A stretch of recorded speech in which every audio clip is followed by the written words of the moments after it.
The dying sun of Kethmore cast pale orange light across the crystal formations that dotted the planet's surface. Inside these natural shelters, the Velnari people went about their daily routines with quiet sadness. Their translucent skin glowed with dim blue patterns that matched their somber mood. For the past 200 years, they had sent messages into the dark space between stars, begging for help. No one had answered. Elder HFY stood at the edge of his settlement, watching the younger Velnari tend to their failing crops. Plants that once grew tall and strong now struggled to reach his knee. Their sun grew weaker each day, and soon there would be no warmth left to keep them alive. He had lived for over 3 centuries, and in all that time, he had never felt such hopelessness. "Elder," came a soft voice behind him. Iris Tell, one of the youngest adults in their community, approached with careful steps. Her skin showed swirls of green and yellow, the colors of worry and determination mixed together. The communication device is ready to send another message. HFY turned to look at the young female. Her large, dark eyes held hope that he no longer felt. "To whom shall we send it this time, child? The Korthak Empire told us we were too weak to deserve their attention. The Zeridian Collective said we had no technology worth their time. The Galactic Trade Federation laughed at our request and said we had nothing to offer them in return." Iris Tell's skin flickered with brief red flashes of anger before settling back to worried green. "There must be someone out there who will listen. The universe is vast. Surely not every species thinks only of profit and power." The elder placed a gentle hand on her shoulder. His touch was warm, and she could feel the quantum energy that flowed through all Velnari. It was their gift and their curse. They could sense the invisible forces that held atoms together, could even influence them with their thoughts and emotions. But what good was such power when your world was dying and no one cared enough to help? Far across the galaxy, Captain Jake Morrison sat in the command chair of the exploration vessel Wanderer. The ship moved through space at a steady pace, following a course that would take them to 3 different star systems over the next month. All 3 systems showed signs of valuable minerals that Earth needed for its growing space colonies. "Captain," called Dr. Lisa Kim from her science station.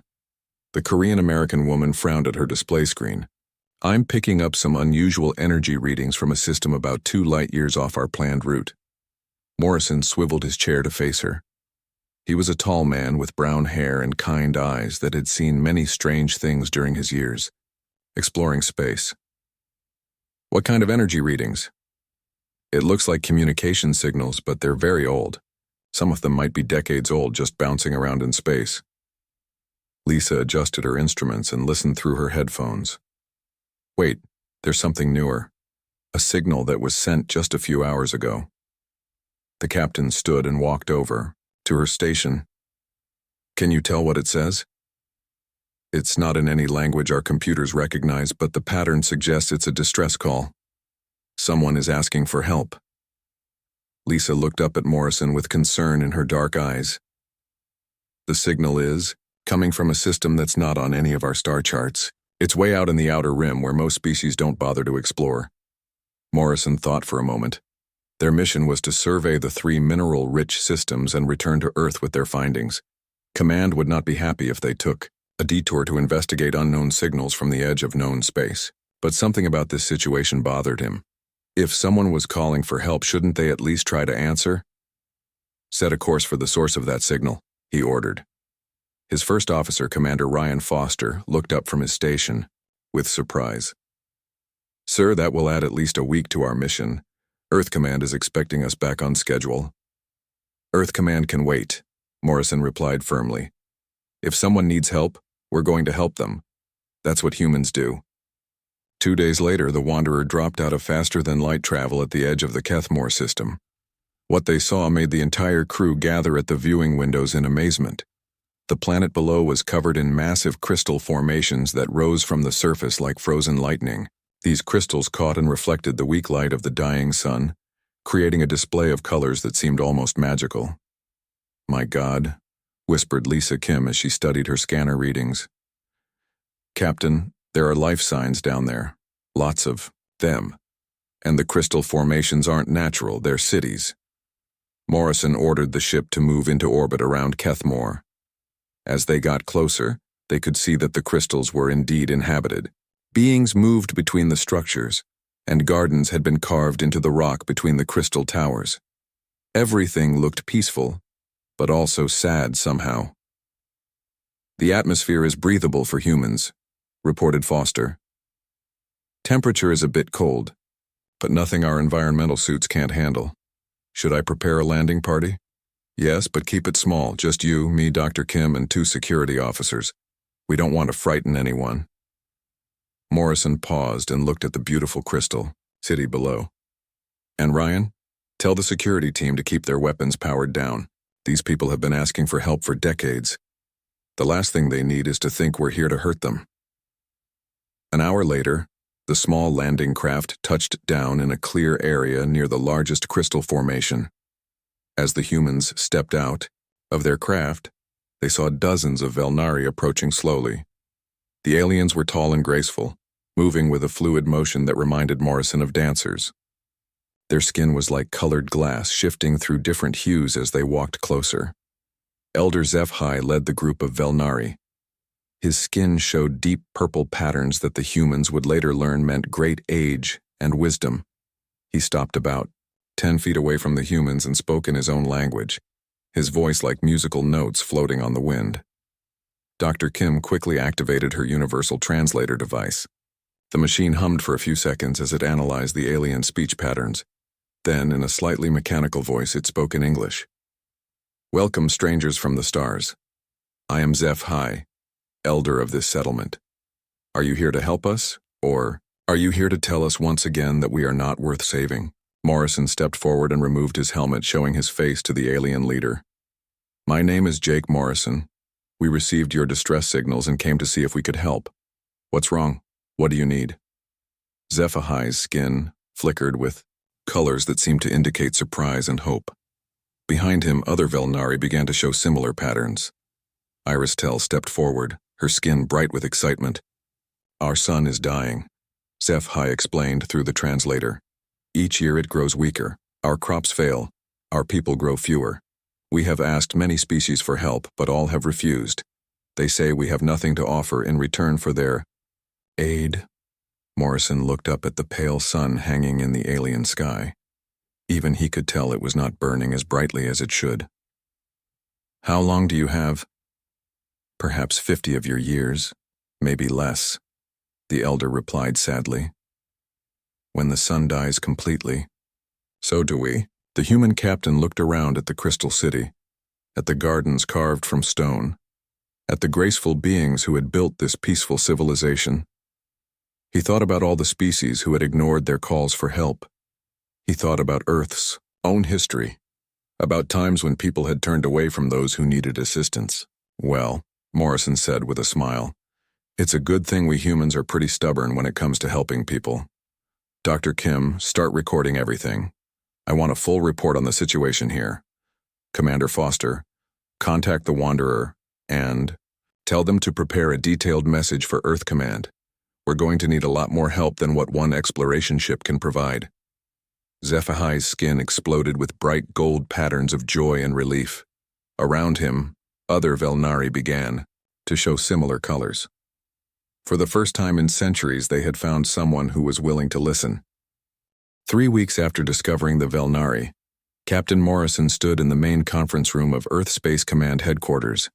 The room was filled with important people in dark blue uniforms, all listening as he finished his report about Kethmore. At the head of the long table sat Admiral Patricia Wells, a stern woman with gray hair who had commanded Earth's space forces for over 20 years. "So let me understand this correctly, Captain," Admiral Wells said, tapping her fingers on the metal table. "You want us to commit significant resources to help a species that offers us nothing in return except some vague ability to sense quantum fields?" Morrison felt his jaw tighten. He had expected this reaction, but it still frustrated him. "With respect, Admiral, they're not offering us nothing. They're dying, and we have the power to help them. Isn't that reason enough?" General Paul Martinez, head of Earth's Colonial Defense Force, shook his head. "Captain, we have our own colonies to protect and supply. We can't waste ships and personnel on every species that sends us a distress call. This isn't just any distress call, Morrison replied firmly. The Velnari have been ignored by every major civilization in the galaxy. The Korthak Empire, the Zeridian Collective, the Galactic Trade Federation, they all turned their backs on people who needed help. Are we going to be just like them?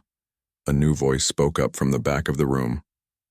Actually, Captain Morrison might be onto something important here. Everyone turned to look at Dr. Alex Chen, Earth's leading expert on quantum physics. The young scientist stepped forward, carrying a tablet computer in his hands. I've been studying the data you collected on Velnari abilities. What they can do naturally would take us decades to achieve with our most advanced technology.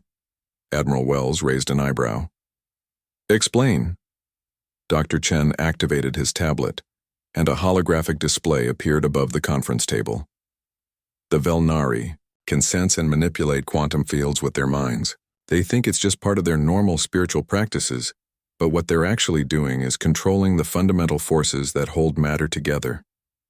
If we could understand how they do this, it could revolutionize our understanding of physics. And more importantly, added Dr. Sarah Martinez, the base's chief medical officer, it could help us solve some of our biggest problems: energy production, space travel, even terraforming dead planets. Morrison saw interest spark in several faces around the table. He pressed his advantage. The Velnari aren't asking us to give them advanced weapons or secret technology. They just want help saving their son. If we can do that and learn from them in the process, everyone benefits. Admiral Wells was quiet for a long moment, studying the holographic display that showed Kethmore's dying star. Finally, she spoke. Dr. Chen, how quickly could you put together a research team? Give me 2 weeks, and I'll have the best quantum physicists and stellar engineers Earth has to offer ready to go, Chen replied eagerly. And the logistics? Wells asked, looking at General Martinez. The general sighed but nodded. We could spare 3 colony ships and their escort vessels. It would stretch our resources thin, but it's manageable if the mission has official approval. Wells stood up and looked around the room at all the assembled officers and scientists.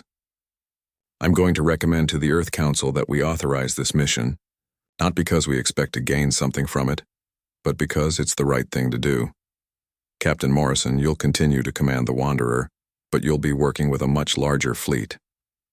2 months later, Morrison stood on the bridge of his ship as it led a small fleet toward Kethmore. Behind the Wanderer came 3 massive colony ships, the New Horizon, the Sanctuary, and the Pioneer. Each ship carried hundreds of engineers, scientists, and support personnel, along with equipment needed to help an entire civilization.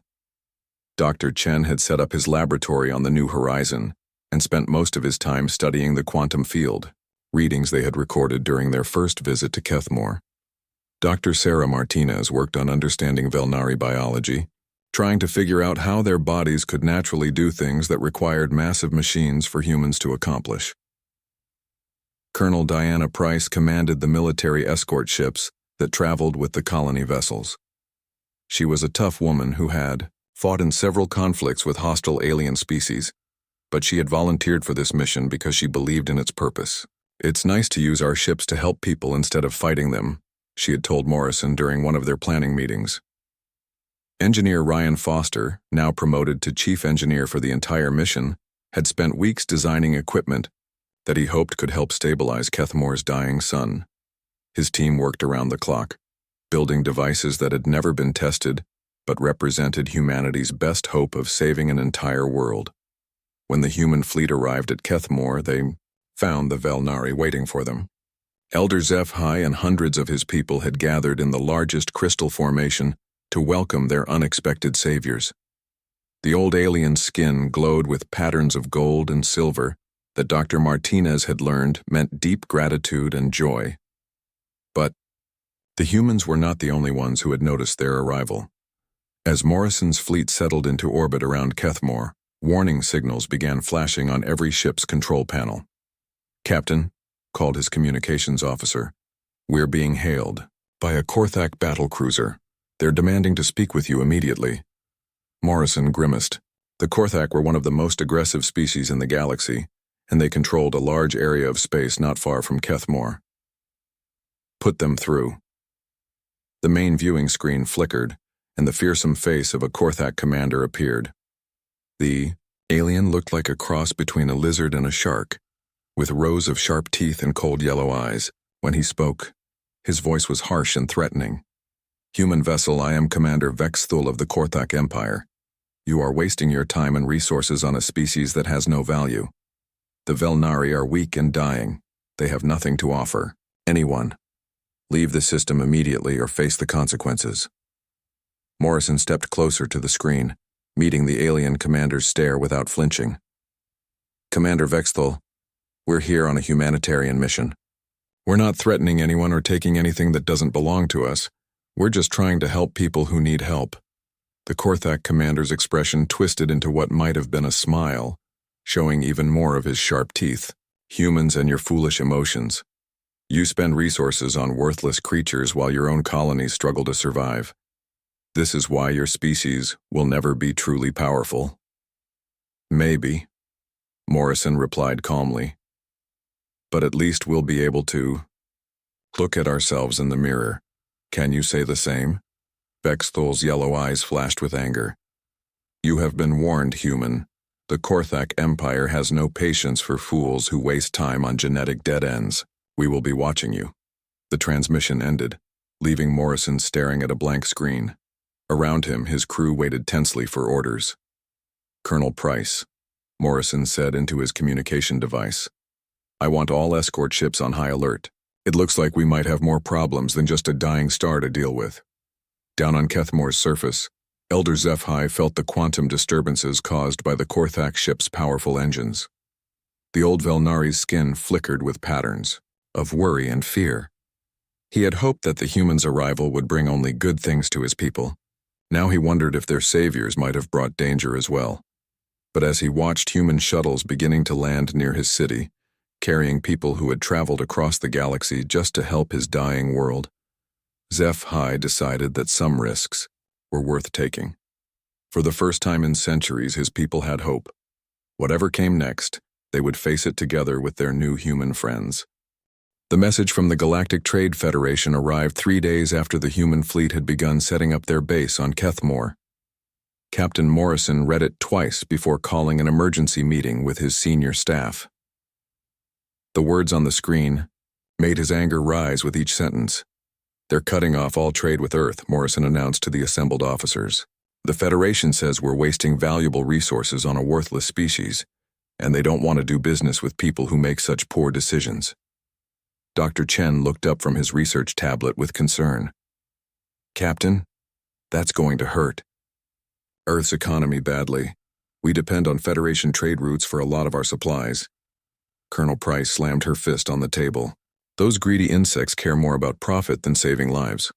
The Zelkari have always been like this. Everything has to benefit them or they're not interested." The Zelkari were the leaders of the Galactic Trade Federation. They looked like giant mantises and thought only about money and business deals. Morrison had dealt with them before and knew they were cold and calculating in everything they did. "There's more," Morrison continued grimly. "The Zeridian Collective sent their own message. They're calling us emotionally unstable and unfit for serious galactic politics. They say any species that makes decisions based on feelings instead of logic can't be trusted." Dr. Sarah Martinez shook her head in disgust. "The Zeridians are robots. They don't understand what it means to care about other people. To them, everything is just data and calculations." The Zeridian Collective was made up of artificial intelligences that had replaced their original creators centuries ago. They were incredibly advanced but completely without emotion or compassion. They saw organic life as inefficient and messy. "Engineer," Foster looked around the table at his fellow humans. "So what do we do? Go home and abandon the Velnari because some aliens don't approve of helping them?" "Absolutely not," Morrison said firmly. "We knew this might happen when we started this mission. We're going to finish what we came here to do." Down on Kethmore's surface, the humans faced their own challenges. The planet's quantum fields interfered with their electronic equipment in ways they hadn't expected. Computers would suddenly shut down for no reason. Communication devices would pick up strange signals that seemed to come from nowhere. Even their vehicles had trouble running properly. Dr. Chen spent long hours working with Elder HFY and other Velnari elders trying to understand how their natural quantum abilities worked. The old aliens were patient teachers, but explaining something that came as naturally as breathing was difficult. Your people think too much about the technical details, HFY explained through the translation device. You try to measure and control everything, but quantum fields are like the wind. You must feel them, not just study them. But how do you feel something that's invisible? Chen asked, frustrated after another failed experiment. The elder's skin showed patterns of gentle amusement. Close your eyes, young human. Now tell me, can you feel the warmth of our sun on your face? Can you sense the movement of air around you? These things are also invisible, yet you know they are there. Meanwhile, Dr. Martinez worked with the Velnari to understand their biology. She discovered that their brains had structures that didn't exist in any other known species. These special cells seemed to be naturally tuned to quantum frequencies, like living radio receivers that could pick up signals from the quantum realm. It's amazing, she told Morrison during one of their evening meetings. Their entire nervous system is designed to interact with quantum fields.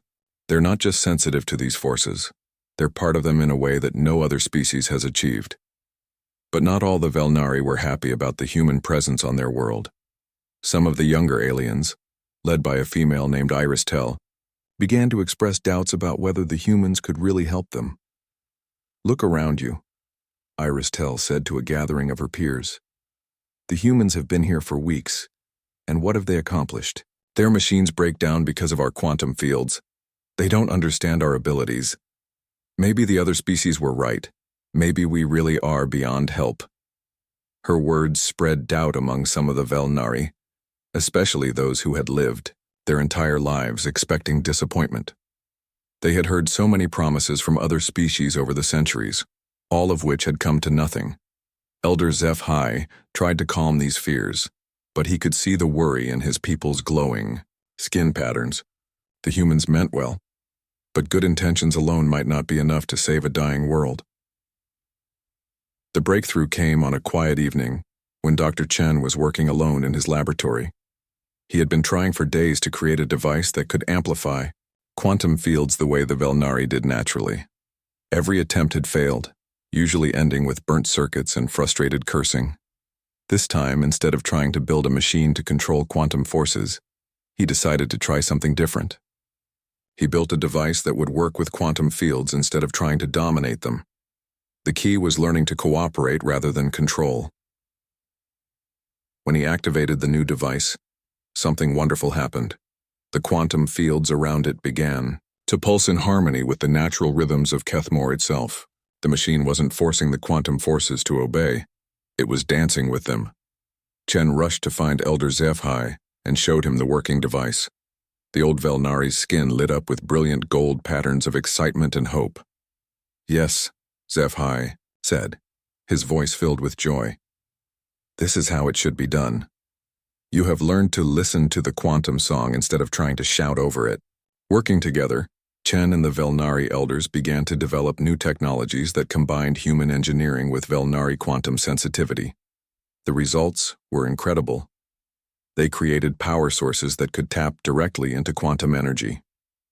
They built communication devices that could send messages instantly across vast distances. Most importantly, they designed a machine that could potentially restart a dying star. The quantum fields are connected to everything in the universe, HFY explained to Chen as they worked. Your sun, our sun, all the stars, they are part of the same vast web of energy. If we can learn to touch that web properly, we can heal what has been damaged. The discovery attracted unwanted attention. Korthak scout ships began appearing at the edge of the Kethmore system, watching and waiting. The Zeridian Collective sent spy drones to observe the human activities. Even the Galactic Trade Federation, despite their public rejection of the mission, seemed very interested in what the humans and Velnari were accomplishing together. Morrison realized that the other galactic civilizations hadn't ignored the Velnari because they were worthless. They had ignored them because they were afraid of what the Velnari might become if they ever received proper help and support. They kept the Velnari isolated and desperate, Morrison explained to his staff during a secure meeting. As long as the Velnari were dying and alone, their abilities were just a curiosity. But now that we're helping them develop their potential, they're becoming a threat to the established order. Colonel Price checked her weapon systems and ran combat drills with her security teams. So what happens when they decide we've gone too far? Morrison looked out the window of his ship at the beautiful crystal city below, where humans and Velnari worked side by side to save a dying world. Then we show them that humans don't abandon their friends, no matter what the cost. Engineer Foster's voice came over the communication system, filled with excitement. Captain, you need to see this. We've got the solar stabilization device ready for testing. If this works, we can save Kethmore's son within the week. Morrison smiled, grimly. Then we'd better move fast. I have a feeling our time is running out. The alarm bells rang throughout the human fleet as dozens of Korthak warships dropped out of faster-than-light travel at the edge of the Kethmore system. Captain Morrison rushed to his bridge, where his crew was already tracking the incoming threat on their displays. How many ships are we looking at? Morrison asked his tactical officer. 37 Korthak vessels, including 3 heavy battlecruisers, came the grim reply. They're being led by Admiral Morgath himself. Our intelligence files say he's never lost a battle. Colonel Price's voice crackled over the communication system from her command ship. Jake, we've got 12 ships total, and most of them are colony vessels with light weapons. We're seriously outgunned here. Morrison stared at the tactical display showing the approaching enemy fleet. The smart thing to do would be to evacuate immediately and save as many lives as possible. But looking down at Kethmore's surface, where humans and Velnari worked together in the crystal cities, he knew he couldn't abandon these people. All ships, this is Morrison, he announced over the fleet communication channel. We're not running. We came here to help the Velnari, and that's what we're going to do. Everyone to battle stations. Down on the planet's surface, Engineer Foster was making final adjustments to the solar stabilization device. The machine was the size of a small building and hummed with quantum energy that made the air around it shimmer like heat waves. Dr. Chen and Elder Zephi worked beside him, their combined human technology and Velnari quantum knowledge finally ready to save a dying star. How long do you need? Morrison asked Foster over the communication link.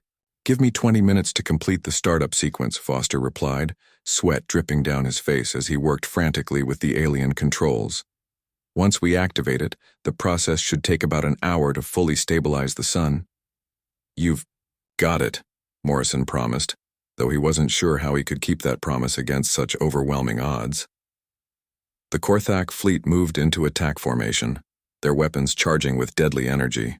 Admiral Morgath's flagship, a massive vessel covered in armor and bristling with cannons, led the assault. His voice boomed across all communication frequencies. Humans of Earth, you have ignored our warnings and continued your foolish mission. The Velnari are a dying species that serves no purpose in this galaxy. Stand down immediately, or we will destroy you and take your quantum technology for the Korthak Empire. Morrison activated his ship's communication array to respond to the entire Korthak fleet. Admiral Morgath, we're here on a peaceful mission to help people who need assistance. We're not your enemies unless you make us your enemies. The alien admiral's harsh laughter echoed through space. Your weakness disgusts me, human. You waste resources on creatures that contribute nothing to galactic civilization. Today you will learn the price of such foolishness. The first wave of Korthak fighters screamed toward the human fleet, their energy weapons firing streams of deadly plasma. Colonel Price's escort ships moved to intercept them, their smaller weapons blazing in the darkness of space. The battle for Kethmore had begun. The human ships fought bravely, but they were badly outnumbered. For every Korthak fighter they destroyed, 2 more took its place. The colony ships New Horizon and Sanctuary took heavy damage as they tried to retreat to safer positions behind Kethmore's largest moon. On the planet's surface, the Velnari watched the battle raging overhead with growing fear. Many of them had never seen violence like this. Their peaceful civilization had no weapons of war, no experience with the brutal reality of galactic politics. But as the battle continued, something unexpected began to happen. Elder HFY felt it first, a stirring in the quantum fields that surrounded their world. Other Velnari elders noticed it too, and soon the sensation spread to every member of their species on the planet. The quantum song is changing, HFY told Dr. Chen, his skin showing patterns of amazement and growing power. Our people are joining their voices together in ways we have never done before. Individual Velnari had always been able to sense and gently influence quantum fields. But now, faced with the destruction of their human friends, hundreds of Velnari began to combine their abilities. What had once been gentle touches became powerful waves of quantum energy. The effect was immediate and dramatic. Korthak weapons, systems began to malfunction as quantum fields disrupted their targeting computers. Energy beams that should have destroyed human ships instead curved away harmlessly into space. The Korthak fighters found their engines sputtering as quantum interference scrambled their control systems. Admiral Morgath's angry voice filled the communication channels. "What is happening? Why are our weapons not working properly?" His science officer's reply was filled with confusion and fear. "Sir, we're detecting massive quantum field fluctuations from the planet's surface. The energy readings are off our charts. It's like the entire world has become one giant quantum manipulator." Back on Kethmore, Engineer Foster activated the solar stabilization device despite the chaos of battle raging overhead. The machine came to life with a deep thrumming sound that seemed to resonate through the planet's crystal formations. Quantum energy flowed from the device toward Kethmore's dying sun, carrying with it the combined will of every Velnari on the planet. The effect was visible even from space. Kethmore's pale, dying sun suddenly blazed brighter, its orange light shifting to a healthy yellow glow. Solar flares danced across its surface as the quantum energy restored the nuclear fusion processes that had been slowly fading for centuries. Dr. Martinez, monitoring the process from orbit, could hardly believe her readings. "The quantum fields aren't just affecting the sun," she reported to Morrison. "They're creating a protective barrier around the entire system. The Velnari are using their combined abilities to shield everything here." The tide of battle turned completely. Korthak ships found themselves unable to fire their weapons effectively, while human vessels seemed protected by invisible shields of quantum energy. Some Korthak fighters were gently pushed away from the planet by forces they couldn't understand or fight against. But the most amazing moment came when the Velnari demonstrated their true power. Instead of destroying the Korthak fleet, which they easily could have done, they chose a different path. A massive pulse of quantum energy washed over every enemy ship, shutting down their weapons and engines but leaving their life support systems intact. Admiral Morgath found his mighty flagship floating helplessly in space, its crew unharmed but completely powerless. His voice, when it came over the communication channel, was filled with shock and disbelief. "Impossible," he whispered. "How can such power exist? Why are we still alive?" Elder HFY's voice answered him, transmitted through the human communication system. "Because, Admiral, we are not like you. We do not kill those who threaten us. We simply protect those we care about." The Korthak Admiral was silent for a long moment, staring at his disabled fleet and the now blazing sun of Kethmore. Finally, he spoke again, his voice much quieter than before. "I have underestimated both your species," he admitted, "the humans for their determination to help others, and the Velnari for their power tempered with mercy. This battle is over. We withdraw." As the Korthak fleet slowly limped away from the Kethmore system, their ship's engines gradually restored by Velnari quantum manipulation, Morrison stood on his bridge watching Kethmore's sun burn bright and steady in the sky. Around the planet, human and Velnari voices could be heard celebrating together over the communication channels. "Foster," Morrison called to his chief engineer, "what's the status of the solar stabilization?" 100% successful, Captain," Foster replied, his voice filled with joy and exhaustion. "Kethmore's sun should burn steadily for millions of years now. The Velnari are safe." Morrison smiled as he watched the beautiful crystal cities below, now bathed in warm, healthy sunlight for the first time in centuries. "Good work, everyone. I think we've just changed the balance of power in this part of the galaxy." News of the battle at Kethmore spread across the galaxy faster than anyone expected. Within days, every major civilization knew about the humans who had saved a dying species and the Velnari who had defeated a Korthak fleet without firing a single shot. The story grew with each telling, and soon diplomatic messages began flooding Earth's communication networks.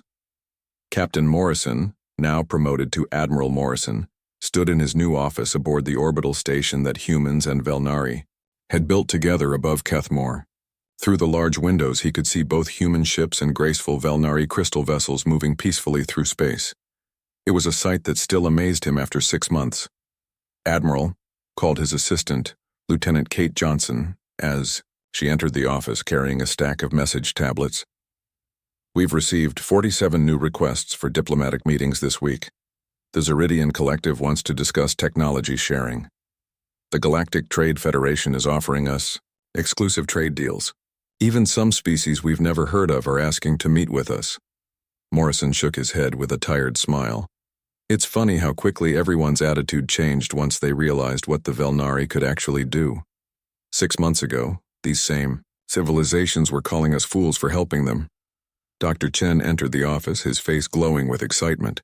The quantum physicist had been practically living in the research labs, working with Velnari scientists to develop new technologies that neither species could have created alone.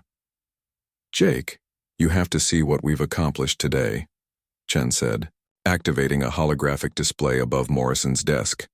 "We've created a quantum drive that can move ships across the galaxy in minutes instead of months. And that's just the beginning. The Velnari understanding of quantum fields combined with our engineering is producing incredible results." The hologram showed sleek ships that seemed to blur at the edges, as if they weren't quite solid. "These vessels exist partially in quantum space," Chen explained. "They can travel at speeds we never thought possible, and they're virtually undetectable when they want to be." Morrison studied the display with interest. "What about weapons applications?" "That's the beautiful part," Chen replied. "The Velnari refuse to use their abilities for violence. Every technology we develop together is focused on exploration, healing, or protection. They're teaching us that real power comes from building rather than destroying." Down on Kethmore's surface, the transformation was even more remarkable. The crystal cities had grown larger and more beautiful, with new structures that combined human architecture with Velnari quantum engineering. Gardens that had once struggled to survive now flourished under the warm light of their restored sun. Elder HFY walked through one of these gardens with Iris Tell, who had become the unofficial ambassador between young Velnari and human visitors. Her skin showed patterns of contentment and hope that had been rare among her people for centuries. "Elder, the human students want to know if they can learn to sense quantum fields the way we do," Iris Tell said as they paused beside a fountain that seemed to flow upward, defying gravity through careful quantum manipulation. HFY's skin flickered with amusement. Some of them are already beginning to develop the sensitivity. Dr. Martinez's daughter, little Amy, can feel quantum disturbances better than some of our own children. Perhaps the ability to work with quantum fields is not limited to our species alone. The old elder was right. Human children who grew up around the Velnari were developing abilities that their parents never had. They couldn't manipulate quantum fields as powerfully as the Velnari, but they could sense them and work with simple quantum devices in ways that amazed both species scientists. The first official ceremony to establish the Human-Velnari Alliance took place on a warm day when Kethmore's restored sun shone brightly in a clear sky. Representatives from dozens of species attended, including some who had previously refused to acknowledge the Velnari's existence. Admiral Morrison wore his dress uniform as he stood beside Elder HFY in the great crystal amphitheater that had been built for the occasion. The Velnari leader's skin showed brilliant patterns of gold and silver that represented joy and new beginnings. 6 months ago, Morrison said to the assembled crowd, the Velnari were a forgotten people on a dying world. Everyone in the galaxy had written them off as worthless. But we humans learned something important. There's no such thing as a worthless person or a worthless species. Everyone has value, everyone deserves a chance, and everyone can contribute something meaningful to the universe. Elder HFY stepped forward, his melodic voice carrying clearly through the amphitheater's perfect acoustics. The humans came to us not because they wanted something from us, but because they saw that we needed help. They taught us that cooperation is stronger than competition, that kindness is more powerful than force, and that hope can overcome even the darkest despair. The ceremony included the signing of formal treaties that established joint research, programs, cultural exchange initiatives, and mutual defense agreements. But the most important moment came when a group of human and Velnari children performed together, using a combination of human music and Velnari quantum harmonics to create something beautiful that neither species could have achieved alone, as the AO. The ceremony concluded. Dr. Martinez approached Morrison with a data tablet in her hands. "Admiral, we've been receiving some interesting reports from our deep space exploration teams. It seems the Velnari aren't the only species that's been ignored by the major galactic civilizations." Morrison raised an eyebrow. "What do you mean?" "Our new quantum communication network is picking up distress signals from at least 12 other species that have been trying to contact someone, anyone, for help. They're scattered across the galaxy, all of them dismissed by the major powers as being too primitive, too poor, or too weak to matter." A slow smile spread across Morrison's face. "Well, I guess we know what our next mission is going to be." 3 months later, Admiral Morrison stood on the bridge of the new joint human-Velnari exploration vessel Unity. The ship was a marvel of cooperative engineering, with human technology enhanced by Velnari quantum manipulation. It could travel faster than any ship in the galaxy, and its sensors could detect life forms and civilizations that other species couldn't even imagine. Beside him stood Captain Iris Tell, the first Velnari to command a starship. Her skin showed patterns of excitement and determination as they prepared to jump to quantum space and begin their journey to the Andoran system, where another desperate species had been sending unanswered pleas for help. "Ready for quantum jump," reported the ship's engineer, a human woman named Lisa Park who worked closely with her Velnari counterpart to maintain the ship's revolutionary propulsion system. Morrison looked out at the star field ahead of them, thinking about all the civilizations out there that might be waiting for someone to care enough to help them. The galaxy was vast and full of wonders, but it was also full of people who had been forgotten or ignored by those with power. "Engage. Quantum drive," he ordered. The Unity disappeared from normal space, moving faster than light toward another world where hope had nearly died. But Morrison knew that hope was the strongest force in the universe, especially when backed up by people who refused to give up on each other. Behind them, Kethmore's sun burned bright and steady, a symbol of what could be accomplished when different species worked together with compassion and determination. The Velnari crystal cities gleamed in the sunlight, no longer monuments to a dying civilization, but thriving centers of learning and culture. Elder Zephi, now well over 300 years old, stood in his garden watching the stars. His skin showed deep patterns of satisfaction and joy as he thought about all the young Velnari and humans working together throughout the galaxy, spreading hope to species that had been forgotten by everyone else. The universe was vast and often cold, but it was also full of people like Jake Morrison who believed that everyone deserved a chance to shine. And sometimes, when the right people found each other at the right time, even dying stars could be brought back to life.